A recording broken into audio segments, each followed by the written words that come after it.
नमस्कार. श्री स्वामी समर्थ. तुम्हा सर्वांचं आपल्या शीतल स्वामी सेवा या चॅनलमध्ये खूप खूप मला स्वागत आहे.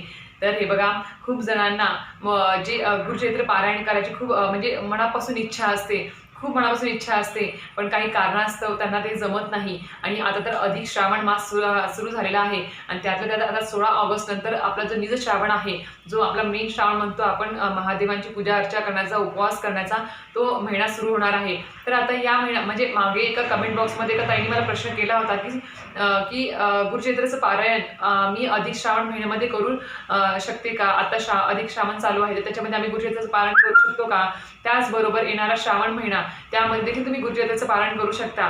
पण गुरुचरित्राचं पारायण म्हणजे तुम्हाला माहिती आहे, गुरुचरित्र हे पारायण तुम्ही कधीही करू शकता.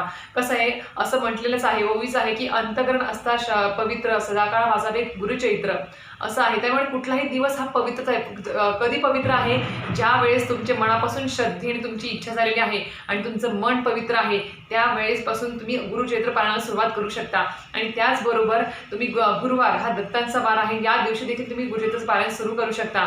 तर आता गुरुचरित्राचं पारायण करणं म्हणजे साधी सोपी गोष्ट नाही आहे, कारण की त्यासाठी खूप तयारी करावी लागते. सर्वप्रथम आपला मासिक धर्म बघावा लागतो. मध्ये जर सुतक विटाळ काही आलं समजा, तर त्या गोष्टी पण आपल्याला म्हणजे मध्येच पारायण तर नीट अर्धवट सोडता येत नाही. मग आपल्याला आणि पारायण तर करायची इच्छा आहे, कारण की खूप जणांनी अनुभव ऐकले असतात गुरुचरित्र पारायणाचे. खूप म्हणजे त्यांना इच्छा असते की सप्ताहामध्ये गुरुचरित्राचं पारायण करायचं, पण काही कारणास्तव त्या सप्ताहामध्ये देखील वर्षातून जे 2 सप्ताह असतात आपल्या केंद्रामध्ये, किंवा कोणी घरी करतं, कोणी केंद्रामध्ये बसून करतं, पण तिथे देखील काही व्यक्तींना काही सेवेकरींना जमत नाही, ताईंना दादांना त्या पारायणामध्ये सहभाग घेणं. तर त्यासाठी मी काय करता येईल तुम्हाला, त्यासाठी याचा हा व्हिडिओ असणार आहे की तुम्हाला गुरुचरित्राचं पारायण तर करता येत नाही, कारण की गुरुचरित्र पारायण करणं हे साधी सोपी नाही. तुम्हाला माझे कडक नियम आहेत आणि त्या कडक नियम पाळूनच आपल्या गुरुचरित्राचं पारायण करायचं असतं. आणि ते पारायणचं कडक नियम पाळून केलं तरच आपल्याला त्याची फळप्राप्ती होत असते. जर आपल्या हातून काही चूकभूल झाली या पारायणामध्ये गुरुचरित्राचं पारायण करताना, त्याचे दोष सुद्धा आपल्याला लागू शकतात. येणाऱ्या काळामध्ये देखील आपल्या दोषाचे म्हणजे ह्या जे गोष्टी आपल्यातून घडल्या आहेत, गुरुचरित्र पारायण करताना काही चूकभूल झाली असेल तर त्याचे आपल्याला परिणाम भोगावे लागतात. त्याच्यामुळे गुरुचरित्र, तुम्हाला माहिती आहे, गुरुचरित्र हा ग्रंथ हा 5वा वेद मानला गेलेला आहे. अतिशय पवित्र हा ग्रंथ आहे. दत्तांचा हा ग्रंथ जो आहे गुरुचरित्र, तो अतिशय पवित्र असा ग्रंथ आहे. प्रत्येक ओळीमध्ये, प्रत्येक वाक्यामध्ये, प्रत्येक शब्दामध्ये एक पवित्रता आहे. त्याच्यामुळे ती वाचताना आपलं मन, अंतकरण हे शुद्ध असायला हवं. त्याचबरोबर तुम्हाला माहिती आहे की आपल्याला पारायण ज्यावेळेस सुरू करायचं असतं गुरुचरित्र पारायण घरामध्ये, त्यावेळेस आपल्याला काय काय नियम पाळायचे असतात. तुम्हाला माहिती, खूप कडक नियम आहेत. खाण्यापासून ते घरातल्या गोष्टी झोपण्यापर्यंत खूप गोष्टी कडक नियम आहेत. तर तुम्हाला जर गुरुचरित्र पारायण करायची तर इच्छा आहे, पण तुम्हाला मोठा जो ग्रंथ आहे, त्याच्यामध्ये तुम्हाला माहिती आहे गुरुचरित्राचा मोठा जो ग्रंथ आहे त्याच्यामध्ये एकूण 53 अध्याय आहेत. म्हणजे 52 अध्याय आहेत, 53व्या अध्याय पूर्ण सारामृत दिलेलं आहे, 1 ते 52 अध्यायाचं. तशा प्रकारे 53 अध्यायाचा एक मोठा ग्रंथ आहे. नंतर तुम्हाला सगळ्यांना माहिती असेल, पण तो ज्यावेळेस आपण वाचतो, त्याचं ज्यावेळेस आपण पारायण करतो घरामध्ये किंवा केंद्रामध्ये, त्याचे खूप कडक नियम आहेत. एक धान्य खायचं असतं, गादीवर झोपायचं नाही, बसायचं नाही, जमिनीवरती चटे टाकून झोपायचं असतं. हे असे भरपूर नियम आहेत. परान्न खायचं नाही. त्यातल्या त्यात पवित्रता पाळायला हवी घरामध्ये. छोट्या छोट्या गोष्टीपासून ते मोठ्यापर्यंत म्हणजे सगळ्या गोष्टीमध्ये आपल्याला पवित्रता पाळावी लागते. कांदा लसूण आपल्याला वर्ज्य करून भाज्या खाव्या लागतात. नंतर भरपूर नियम आहेत. असे नियम पाळून त्याचबरोबर मनामध्ये चांगले विचार ठेवावे लागतात. इतर भलेही दुश्मन का असेल ना आपली कोणती व्यक्ती, पण तिच्याबद्दल आपल्या मनामध्ये चांगले विचार ठेवूनच हे पारायण करायचं असतं. या पारायण काळामध्ये कोणाबद्दलही वाईट विचार मनामध्ये असावे लागत नाहीत. त्याच्यामुळे भरपूर कडक नियम आहेत. ते मोठे जो ग्रंथ आहे गुरुचरित्र पारायण करताना 53 अध्यायाचं खूप कडक नियम असतात. तर हे बघा, आता तुम्हाला जर हा ग्रंथ वाचणं शक्य नाही, पण तुमची इच्छा तर आहे की मला गुरुचरित्राचं पारायण करायचं आहे, आणि त्यातल्या त्यात काही ताईंना तर आता अधिक श्रावण महिना चालू आहे, त्याच्यामध्ये गुरुचरित्राचं जर तुम्ही पारायण केलं तर अतिउत्तम, अतिशय फलदायी. कारण की तुम्हाला माहिती आहे की या महिन्यात केलेली प्रत्येक सेवा ही 100 पटीने जास्त फलदायी ठरणार आहे. त्याचबरोबर येणारा श्रावण महिना, त्याच्यामध्ये तुम्ही गुरुचरित्र ग्रंथाचं पारायण करू शकता. पण तुम्हाला मोठा ग्रंथ वाचणं शक्य नाही, तर त्यासाठी काय करता येईल? तर तुम्हाला करायचं काय आहे की तुम्हाला केंद्रामध्ये आपल्या छोटी पोथी मिळते, संक्षिप्त गुरुचरित्र याची पोथी मिळते. त्याच्यामध्ये पूर्ण सार दिलेला आहे गुरुचरित्र ग्रंथाचा. त्याच्यामध्ये त्या पोथीमध्ये एकूण 7 अध्याय दिलेले आहेत. संक्षिप्त गुरुचरित्र सांगते बरं का मी, संक्षिप्त गुरुचरित्र, मोठा ग्रंथ नाही. संक्षिप्त गुरुचरित्र पोथी जी आहे ती तुम्ही केंद्रातून घेऊन या. ज्यांना मनापासून इच्छा आहे की मला पारायण करायचं आहे, पण मला काही कारणास्तव जॉब आहे, काही महिलांना दादांना जॉबमुळे जमत नाही, लहान मूल आहे, 2-3 महिन्याचं असेल, छोटं मूल असेल, लहान मुलांमुळे जमत नाही आहे, मोठी फॅमिली आहे त्यांच्यामुळे जमत नाही आहे, कारण की ह्या ग्रंथाचं पारायण करणं म्हणजे पवित्रता राखावी लागते आणि एवढ्या मोठ्या फॅमिलीमध्ये पवित्रता राखणं शक्य होत नाही. त्यातल्या त्यात खूप गोष्टींमध्ये म्हणजे शिवत होऊ शकते घरामध्ये, लहान मुलांमध्ये. त्याच्यामुळे त्या ताईंना म्हणजे भीती वाटते की आपण पारायणाला बसू, काही जर चूकभूल झाली तर त्याचे दोष पण लागतील आपल्याला, म्हणून ते काही ताई घाबरतात हा ग्रंथाचं पारायण करण्यासाठी. आणि सगळ्यात मेन गोष्ट, काही ताई मला विचारतात की ताई महिलांनी हा ग्रंथ वाचू शकतात का? तर हो, वाचू शकता. खूप ताईंनी, आता तर असा काही नियम नाही आहे, गुरुचरित्र ग्रंथ हा ताई दादा सगळ्यांनी वाचू शकतात, ज्यांना वाचता येईल. म्हणजे कॉलेजचे मुलं मुली देखील ह्या पारायणाला बसू शकतात. असं नाही की पुरुष आणि स्त्रीनेच बसलं पाहिजे लग्न झालेल्या. तर लग्नाच्या आधी मुलं मुली ज्यांना वाचता येतं, व्यवस्थित स्वच्छ संभाषण करता, त्यांनी देखील या गुरुचरित्राचं पारायण करू शकतात. कारण की आतापर्यंत मी ज्यावेळेस केंद्रामध्ये सप्ताहाला बसलेली आहे त्यावेळेस लहान मुली, म्हणजे आपल्याला तर नियम आहे केंद्रामध्ये पारायण करताना मुलींनी, कुमारिका जर असली तरीही हातामध्ये बांगड्या, हिरव्या बांगड्या, साडी घालूनच पारायणाला बसावं लागतं. तर कॉलेजच्या मुलींनी देखील साड्या घालून हे पारायण केलेलं आहे. आताच्या मागच्या उन्हाळ्यामध्ये जो सप्ताह झाला त्याच्यामध्ये तर मी स्वतः पाहिलेलं आहे. अक्षरशः छोटे बाळ घेऊन, तुम्हाला मात्र माझा अनुभव शेअर केलाच होता मी पाहिलेला, की लहान बाळाला घेऊन साईडला झोपून काही स्त्रियांनी सप्ताहामध्ये आपली सेवा रुजू केली होती गुरुचरित्र पारायणाची. त्यातल्या त्यात प्रहर सेवा असू देत किंवा इतर सेवा जे दिवसभराच्या, यज्ञ, याग, हवन, सगळ्या सेवा केल्या होत्या त्या ताईंनी. तर एक अनुभव आलेला असतो त्या ताईंना, त्या घरात त्या व्यक्तींना आलेला असतो अनुभव. त्याच्यामुळे त्यांना जिद्द असते की नाही, मला गुरुचरित्र पारायण करायचंच आहे. मग कृती पण अडथळे येऊ देत. मग अशा वेळेस आपली स्वामी परीक्षाच बघतात. आणि आपली स्वामी परीक्षा बघतात म्हणजेच काय, की ही बघतात की खरंच हा सेवेकरी खरंच मनापासून करू इच्छितोय का. याच्या मनात फक्त विचार आला की मला गुरुचरित्राचं याने केलं म्हणून मला पण करायचं आहे, माझ्या शेजारीने केले म्हणून मला पण करायचं, माझ्या मैत्रिणीने केलं म्हणून मला पण करायचं आहे, माझी मैत्रीण सप्ताहाला चालली म्हणून मला पण जायचं, असं नाही. तुमच्या मनापासून, ज्यावेळेस मनापासून इच्छा होईल, श्रद्धा असेल तुमच्या मनामध्ये की नाही मला गुरुचरित्राचं पारायण करायचंच आहे, भलेही काही होऊ दे, अडथळे येऊ देत, मी सतत मार्ग काढेल. आणि असं ज्यावेळेस तुम्ही म्हणजे काही प्रॉब्लेम्स असतील तरी पण तुम्ही जर मार्ग काढला की मला पारायण करायचंच आहे, तर खरंच स्वामी देखील मदत करतात. आपली स्वामी महाराज, दत्त महाराज देखील मदत करतात आणि तो मार्ग आपल्याला दाखवतात. आपल्याला तेवढं पारायण जो काही वाचनाचा काढतो एकदम सोयीस्कर म्हणजे कसा पार पडेल आपला ते देखील बघतात, बिना अडथळा येता.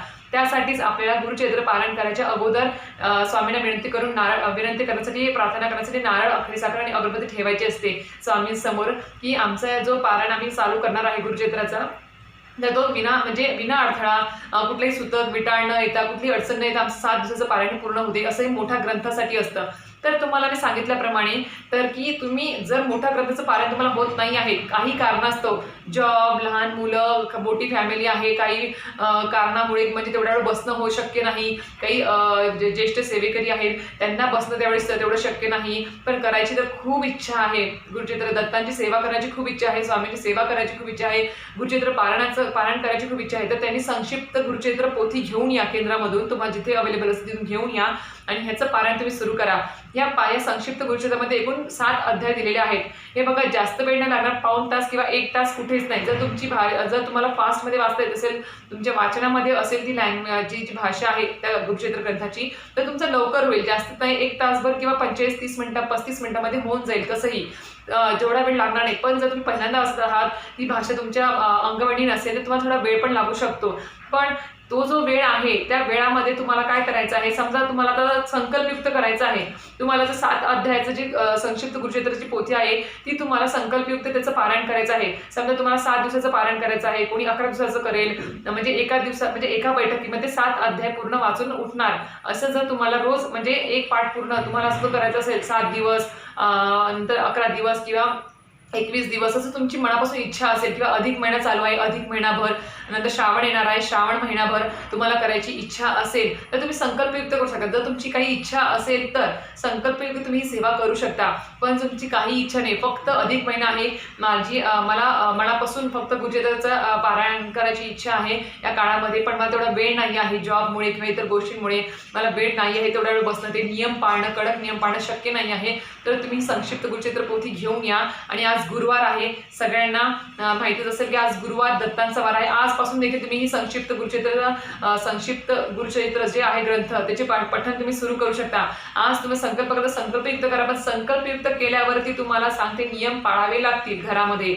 जेवढे दिवस तुम्ही संकल्प करणार आहे, जेवढे दिवसाचा वाचण्याचा, तेवढे दिवस तुम्हाला संकल्प करा, म्हणजे नियम पाळावे लागतील. आणि त्याचबरोबर तुम्ही एक दिवसासाठी संकल्प न करता देखील तुम्ही वाचू शकता. म्हणजे तुम्हाला आज एकच दिवस वाचायचा आहे, आज गुरुवार आहे, दर गुरुवारी वाचायचं संक्षिप्त गुरुचरित्र पोथी तुम्ही वाचू शकता. त्या दिवशी सकाळी संकल्प करा की मला आज मी एक दिवसासाठी संक्षिप्त गुरुचरित्राची पोथीचं पठण करणार आहे, त्याच्यामुळे माझी सेवा मी रुजू करणार आहे. असं तुमची जी काही इच्छा असेल ती सांगून तुम्ही एक दिवसासाठी देखील वाचू शकता. रोज वाचायचं असेल तर रोज वाचू शकता, पण नियम पाळूनच करावे लागते. तर त्यासाठी नियम काय आहे तुम्हाला सांगते. सर्वप्रथम संक्षिप्त गुरुचरित्र मोठ्या ग्रंथाला तर नियम आहेच कडक, पण त्याचबरोबर संक्षिप्त गुरुचरित्र पारायण करताना तुम्ही संकल्पयुक्त करत असाल तर तुम्हाला सांगते ब्रह्मचर्य पाळावे लागेल. मासिक धर्म तुम्हाला सोडून, विटाळ सुतक सोडून तुम्हाला नंतर मग सुरू करावे लागेल. मध्ये जर आलं संकल्पामध्ये तर तुम्ही तुम्हाला तर माहिती असेल की आपल्याला मासिक धर्म कधी येणार आहे, तर तुम्ही समजून घेऊ शकता की त्याच्यानंतर तुम्ही सुरू करा संकल्पयुक्त करणार असाल तर. आणि जर रोज वाचणार असाल, मध्येच समजा संकल्प न करता जर वाचणार असाल तुम्ही, तर जेवढे दिवस मला विटाळा आलेला आहे, सुतक असेल तेवढे दिवस थांबायचं आहे. पुन्हा शुचिरभूत होऊन घर स्वच्छ करून तुम्हाला परत मग तुम्ही वाचायला सुरुवात करू शकता. संकल्प न करणाऱ्यांसाठी सांगते. जे संकल्प करणार आहेत त्यांनी आधीच आपला मासिक धर्म बघून घ्या आणि त्याच्यानुसारच मग चालू करा. त्याचबरोबर संक्षिप्त गुरुचरित्र पारायण करताना तुम्हाला उपवास करणं शक्य असेल तरच करा. होत असेल तर एक टाइम फराळ करून संध्याकाळी जेवण करा, नैवेद्य दाखवून आरती करून जेवण करा, चालेल. याला काही कडक नियम नाही आहेत. संक्षिप्त गुरुचरित्र पारायणाला एक धान्य खावं असं काही नाही आहे. तुम्ही तुम्ही गादीवर झोपायचं नाही आहे. ज्या दिवशी वाचताय त्या दिवशी तुम्हाला ब्रह्मचर्य घरामध्ये पाळावंच लागेल. ज्या दिवशी तुमचं वाचन करून उठतंय, भले तुम्ही एक दिवस वाचू देत, त्या दिवशी पण देखील तुम्हाला गादीवर झोपायचं नाही आहे. जर तुम्हाला खाली फरशीचा पाठीचा काही त्रास असेल, कमीच त्रास असेल, आता थोडंसं गारठा पण आहे अधिक श्रावण महिन्यामध्ये पावसाळ्यामुळे नसेल शक्य, तर गादीवर तुम्हाला स्वच्छ अंथरून स्वच्छ पांघरून, धुतलेलं पांघरून घेऊनच तुम्हाला झोपायचं आहे. त्याचबरोबर तुम्हाला परान्न खायचं नाही आहे. ज्या दिवशी तुम्ही हे संक्षिप्त गुरुचरित्र पारायण करणार आहात, संकल्पयुक्त करणार असाल तर तुम्हाला परान्न टाळावंच लागेल. मांसाहार घरामध्ये समजा नाही. आता तर खूप जणांचा मांसाहार बंदच असेल 2 महिने, त्याच्यामुळे तो तर काही प्रॉब्लेम नाहीच आहे. त्याच्यामुळे सगळे लोक खूप जास्त सेवा करतच आहे त्या अधिक श्रावण महिन्यामध्ये आणि येत्या श्रावण महिन्यामध्ये देखील. त्यात आता मला वाटतं गणपतीपर्यंत तर कोणी खाणार नसेलच आता. त्याच्यामुळेच आता तुम्हाला तिथं पवित्रता त्याचा तर काही प्रॉब्लेम नाहीच आहे. राहिला तुमचा फक्त तुम्हाला ब्रह्मचर्य पाळावी लागेल. घरामध्ये स्वच्छता तुम्हाला सांगते. संक्षिप्त गुरुचरित्र पारायण जरी असेल, तुम्ही छोटी पोथी जरी पठण करणार असाल तरी देखील तुम्हाला घरात स्वच्छता ठेवावी लागेल. कारण की एकच वाक्य सांगते तुम्हाला की जिथे गुरुचरित्राचं पठण होतं, ज्या घरामध्ये जिथे कुठे गुरुचरित्राचं पठण होतं, भलेही वास्तूमध्ये होऊ दे, केंद्रामध्ये होऊ दे, कुठे होऊ दे, तिथे स्वतः दत्त महाराज उपस्थित असतातच. खरं सांगितलं दत्त महाराज सुद्धा सूक्ष्म रूपामध्ये उपस्थित असतात. त्याचं पोथीमध्ये सुद्धा दिलेलं आहे नियमांमध्ये. त्याच्यामुळे हे एक दिवशी पठण करा. संकल्पयुक्त किती दिवस पठण करा, ते दिवस करा. त्याच्या आधी घर स्वच्छ ठेवा. आणि वाचन करत आहात तेवढे दिवस घर स्वच्छ राहिलंच पाहिजे. ब्रह्मचर्य पालन झालंच पाहिजे. शुद्ध धुतलेले कपडे घालूनच हे पठण करायचं आहे. शिव झालेले कपडे घालून पठण करायचं नाही. आणि वाचन करताना आपल्याला ऐकू येईल एवढ्या आवाजामध्ये तुम्हाला पठण करायचं आहे. कारण की हे असं जर तुम्ही थोड्याशा मोठ्या आवाजात पठण केलं संक्षिप्त गुरुचरित्राचं तरी देखील तुमच्या घरामध्ये जी नकारात्मकता आहे ती तुमची नकारात्मकता सगळी नष्ट होऊन जाईल. घरामध्ये जर वास्तुदोष असेल, काही बाधा असेल तर ती सगळी नष्ट होऊन जाईल. कारण की तुम्ही गुरुदेव दत्तांचं गुरुचरित्र ग्रंथाचं पठण करणार आहात. 5वा वेद हा ग्रंथ आहे, सगळ्यात पवित्र हा ग्रंथ आहे. जिथे या ग्रंथाचं पठण होणार असेल तिथे स्वतः दत्त महाराज उपस्थित असतात. त्याच्यामुळे घरात स्वच्छता असायलाच हवी. जाळे जळमटे सगळं काढून टाका. अधिक श्रावण चालू आहे आणि कोणी श्रावण महिना सुरू व्हायच्या आधी देखील घरात स्वच्छता करतं. कारण की सणवार सुरू होतात, त्याच्यामुळे स्वच्छता ही असतेच. त्याच्यामुळे नसेल तर स्वच्छता करा. जॉबवर जाणाऱ्या स्त्रिया असेल तर त्यांनी देखील सांगते मी नियम स्वच्छता पाळूनच तुम्हाला हा संक्षिप्त गुरुचरित्र वाचायचं आहे. असं नाही की संक्षिप्त गुरुचरित्र आहे म्हणून आपण कसंही वाचू शकतो असं नाही. स्वच्छता ही हवीच. कारण की जेवढे मोठ्या ग्रंथाला नियम आहेत तेवढे कडक नियम नाही आहेत. पण दत्त महाराज तुम्ही जिथे वाचणार आहात संक्षिप्त गुरुचरित्र, तिथे दत्त महाराज देखील असणार आहेत. आता तुम्ही वाचू केव्हा शकता दिवसभरामध्ये? हे बघा, पहाटे 3 वाजल्यापासून तुम्ही वाचू शकता ते दुपारी 4 वाजेपर्यंत. म्हणजे हे मोठ्या ग्रंथाचा नियम आहे. पण संक्षिप्त गुरुचरित्राला तुम्ही दिवसभरामध्ये फक्त दुपारी 12 ते 12:30ची वेळ टाळून नंतर वाचू शकता दिवसभरात. कारण की 12 ते 12:30 ही वेळ तुम्हाला स्वतःला माहिती असेल, सगळ्यांना माहिती असेल की दत्त महाराजांची ही भिक्षेची वेळ असते. त्यामुळे या वेळेमध्ये आपल्याला पठण करायचं नाही आहे, सेवा करायची नाही आहे. त्याच्यामुळे यावेळेस तुम्हाला स्टॉप करायची आहे सेवा. त्याच्यामुळे जी जॉब करणारे आहेत त्यांना देखील ही सेवा शक्य होणार आहे, संक्षिप्त गुरुचरित्राचं पठण करणे अधिक श्रावण मासामध्ये आणि येत्या श्रावण महिन्यामध्ये. त्याच्यामुळे जास्तीत जास्त 100 पटीने जास्त या सेवेचं फल या महिन्यामध्ये, येत्या श्रावण महिन्यामध्ये भेटणार आहे. त्याच्यामुळे मोठ्या ग्रंथाचं पठण तुम्हाला शक्य नसेल तर या ग्रंथाचं देखील पठण करा. त्याचबरोबर काहींना जर तुम्हाला पूजा वेगळी मांडून दत्त महाराजांचा आपण जशी मोठ्या ग्रंथाला पूजा मांडतो तशी मांडायची इच्छा असेल, संक्षिप्त गुरुचरित्र पठणासाठी संकल्पयुक्त करणार असाल तर संकल्प सोडून तुम्ही ती म्हणजे पूजा मांडून घ्या आधी. दत्तांचा फोटो मांडा तिथे, किंवा स्वामींचा असेल तर स्वामींचा मांडा साईडला. एक म्हणजे साईडला तुम्ही तिथे कलश स्थापित करू शकता. नंतर तुम्ही त्याचबरोबर घंटा, नंतर गणपती म्हणून तुम्ही गणपतीची मूर्ती देखील विड्याच्या पानावर ठेवू शकता, किंवा तुम्ही सुपारी देखील गणपती म्हणून ठेवू शकता. नंतर दिवा प्रज्वलित करायचा आहे, अगरबत्ती लावायची आहे आणि एक नारळ ठेवायचा आहे. जर तुमचा संकल्पयुक्त असेल तर नारळ ठेवू शकता. आणि जर तुम्हाला जागेचा अभाव आहे, नाही शक्य, घरामध्ये शिवचा प्रॉब्लेम होऊ शकतो, लहान मुलं आहेत, ओढाओढ होऊ शकते, तर तुम्ही जिथे स्वामींचं अधिष्ठान आहे त्याच्या समोर बसूनच आसनावरती तुम्ही बसायचं आहे. असं दिवा अगरबत्ती लावून प्रज्वलित करून तुम्ही समोर फक्त मन शुद्ध करून श्रद्धेने अतिशय मनापासून तुम्हाला या ग्रंथाचं पठण करायचं आहे. असं नाही की मांडणी केलीच पाहिजे. ज्यांची एक श्रद्धा असते बघा, कोणाला श्रद्धा असते की आम्ही खूप सजवून छान स्वामींना वेगळी मांडणी करून तिथे पारायण करावं गुरुचरित्र संक्षिप्त गुरुचरित्राचं, तर तुम्ही ते पण करू शकता. नसेल शक्य तुम्हाला जागेच्या अभावी किंवा इतर गोष्टींमुळे, तर तुम्ही वेळेच्या अभावी, तर तुम्ही स्वामींच्या जिथं अधिष्ठानाच्या समोर देखील तुम्ही आसन घेऊन अगरबत्ती लावायची आहे, दिवा प्रज्वलित करायचा आहे, त्याच्यासमोर तुम्ही देखील पठण करू शकता. तुम्हाला सांगितल्याप्रमाणे कोणी याचे पाठ तुम्हाला सांगितलंय एका दिवसात देखील कोणी 11 पाठ ह्याचे करतं. म्हणजे 7 अध्याय आहेत तर त्याला एक जास्तीत जास्त 1 तास किंवा पाऊण तास लागतो. नवीन सेवेकडे पाऊण तास लागू शकतो. ज्यांना ही भाषा अंगवळणी आहे त्यांना कमी वेळ लागेल. तर कोणी संकल्प फक्त एका दिवसामध्ये देखील 11 पाठ करतात. कोणी 3 दिवसामध्ये 11 पाठ करतात. तर अशी देखील तुम्ही संकल्प करू शकता जर तुम्हाला शक्य असेल तर. आणि जर तुम्हाला एक दिवशी करायचं तर 1 दिवशी पण करू शकता. सांगितल्याप्रमाणे त्याला काही बंधन नाही आणि नियम जास्त नाही आहेत. तुम्ही फक्त संक्षिप्त गुरुचरित्र वाचत आहात तरी देखील तुम्हाला परान्न टाळायचं आहे. बाहेरचं कोणाच्या हातचं खायचं नाही आहे, बाहेरचं अन्न तुम्हाला प्राशन करायचं नाही आहे. ज्यावेळेस तुम्ही घरी वाचणार आहात त्या दिवशी तुम्हाला घरामध्ये जो काही नैवेद्य तुम्ही करणार आहात, स्वतः जे काही जेवण बनवणार आहात ते जेवण तुम्हाला स्वामींना दत्त म्हणजे दाखवायचं आहे. नैवेद्य आरती करायची आहे, त्यानंतर तुम्हाला तो प्रसाद म्हणजे जेवण तुम्हाला करायचं आहे. उपवास करणं शक्य असेल तर एक टाइम उपवास करून देखील तुम्ही ही सेवा रुजू करू शकता. त्याचबरोबर सांगितल्याप्रमाणे घरामध्ये स्वच्छता ठेवा. प्लीज हात जोडून विनंती करते की स्वच्छता ठेवूनच करा. आणि ज्या दिवशी तुम्ही 1 दिवस किंवा संकल्पयुक्त जर करणार असाल ना, तर खरंच सांगते आज गुरुवार आहे, आजपासून तुम्ही सुरू करा. येत्या तुम्हाला 3 दिवस करायचं असेल, 3 दिवसामध्ये 11 पाठ करायचं तुम्ही ते करू शकता. 1 दिवसात 11 पाठ करू शकता ते करू शकता. किंवा आजपासून तुम्ही 11 दिवस रोज 1 पाठ म्हणजे 7 जे अध्याय आहेत या संक्षिप्त गुरुचरित्रामध्ये त्याचे तुम्ही पूर्ण 1 ते 7 असं 1 पाठ पूर्ण तुम्ही 21 दिवस 11 दिवस करू शकता किंवा 7 दिवस देखील करू शकता. चालेल, त्याला काही असं नाही. कोणी अधिक महिना पूर्ण वाचतं, कोणी श्रावण महिना पूर्ण वाचतं तरीही चालेल. पण संकल्पयुक्त असेल तर नियम पाळा. खरं सांगते नियम पाळूनच करा. कारण की जेवढी जास्त श्रद्धेने नियम पाळून तुम्ही जर सेवा करताल ना, एका पाठात तुम्हाला फळ मिळेल. खरं सांगते जर तुमची मनापासून श्रद्धेने तुम्ही जर सेवा केली ना, मन पवित्र ठेवून कोणाबद्दलही मनामध्ये वाईट विचार या म्हणजे महिन्यामध्ये या सेवा करताना आणायचा नाही आहे. भले तो आपला दुश्मन का असेना. आणि या काळामध्ये जो कोणी व्यक्ती या अधिक श्रावण महिन्यामध्ये किंवा श्रावण महिन्यामध्ये या म्हणजे अधिक मासामध्ये किंवा हे पाठ म्हणजे पारायण चालू असताना आपल्या घरात जो कोणी व्यक्ती आली, भले या कोणी आपली नावडती व्यक्ती असू दे किंवा आपली दुश्मन कोणी असू दे, दारात म्हणजे कोणी आलं आपल्या घरात तर त्याला हातावर साखर किंवा पाणी किंवा चहा पाणी केल्याशिवाय त्याला पाठवू नका.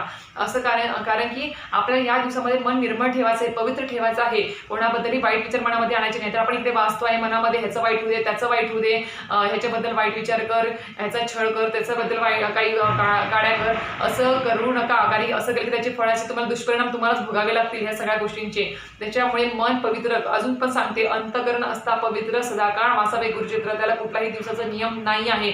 पण तुम्ही आज गुरुवार आहे, आज गुरुवारपासून तुम्ही सुरू करा. खरं सांगते 2 महिने अतिशय पवित्र हा काळ आहे. जास्तीत जास्त सेवा करा. गुरुचरित्र ग्रंथच तुम्हाला सांगितलं मोठा ग्रंथ वाचणं शक्य नाही आहे. ते संक्षिप्त गुरुचरित्र तुम्ही ग्रंथ घेऊन या नक्कीच आजच, आणि आज सुरुवात करा. जर काही राहिलं असेल नियमांमध्ये ह्याच्या गोष्टी म्हणजे सांगण्यामध्ये संक्षिप्त गुरुचरित्राच्या, तर परत तुम्ही कमेंट बॉक्समध्ये मला विचारू शकता. आणि आजचा जर व्हिडिओ आवडला असेल तर नक्की व्हिडिओ लाईक करा, शेअर करा आणि सबस्क्राईब करा. श्री स्वामी समर्थ.